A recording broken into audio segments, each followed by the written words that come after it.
Hello, luluto tayo ng atay. Bakit tayo putoy?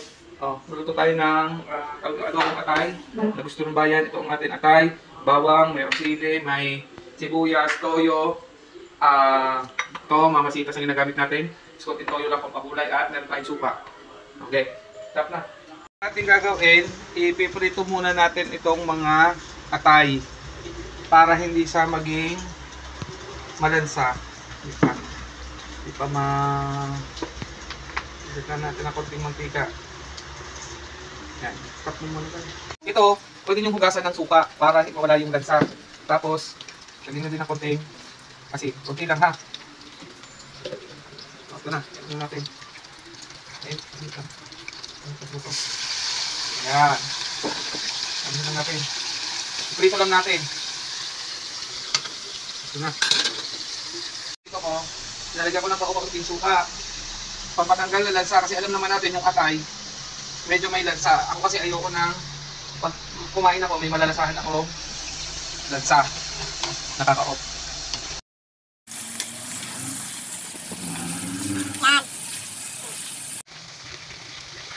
Gasol natin, lipat tayo dito para medyo maganda-ganda, medyo madilim doon sa labas. Yung mantika nito, siyang natin gagamitin. After na natin ito maprito, guys, magigisa naman tayo. Yan, kita nyo, very oily. Favorite yan itong nagbibidyo, mga pinsan. Kita nyo, huwag nyo siyang durugin. Balik natin mamaya. Ang sibuyas. Ha? Ito ang kawali natin. Ang mayaman.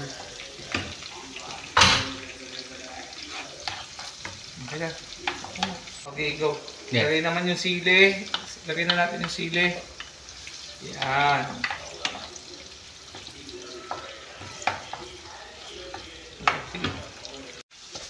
Okay na siya. Yung sibuyas, luto na. Balik na natin yung mga atay. Atay ba na yata to? Bilhin lang to sa grocery. Nakapak na siya. Magnolia yata to? Noy. Magnolia. Ayan o. Tignan mo. Tignan nyo.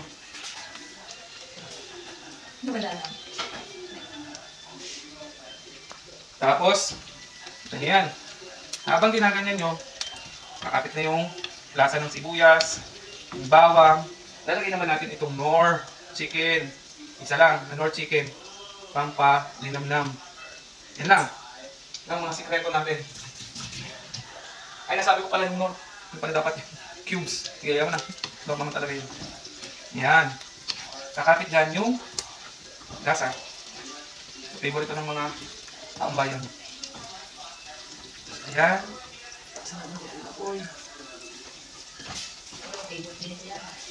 Favorite ng videographer. Kahit sa office. Favorite to. Shout out kay Sir Pami. Bukas may dala ko nito sa opisina. Wala pala kayo no, nasa activity pala. Tapos,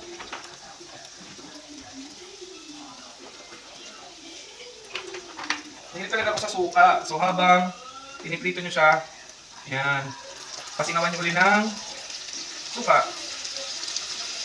Kasi sabi ko kanina, yan nyo lang sa mugin nyo. Kasi para mag-evaporate yung suka. Yung suka yung magkatanggal ng lansa. And then, lagyan natin ng konting toyo.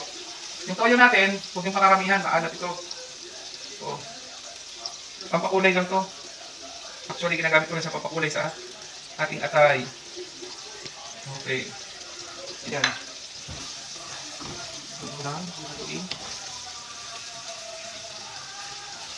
Sugar pala, nakalimutan natin. Kailangan natin ng sugar. At ito, ang magbibigay ng lasa, oyster sauce. Dito talaga tayo kukuha ng linamnam, ng alat. Ating oyster sauce.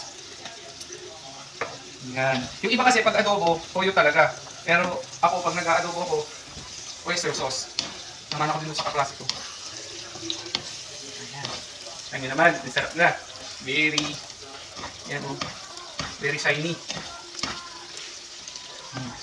And huwag kakalimutan ang ating sugar. Ano lang, mga 1 tablespoon ng sugar. Yan lang. Ganyan lang kasimple, and then hintayin na natin sa mag-reduce. Nag-reduce na siya, then tuit na siya. Yung katay naman natin is luto na kanina nung pinrito natin. Diba? Look naman. Tikman natin mamaya. Look. Okay, ayan nyo lang siya. Medyo maiga ng konti. Nice na. Hindi natin pala ito binuhay. Oy.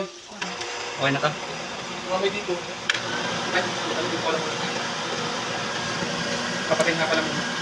Papatayin daw muna. And then, okay lang pala. Kasi maingay. Ayan na. Sauce natin. Sensya na kasi sauce natin. Ingay. Okay. Okay. Okay.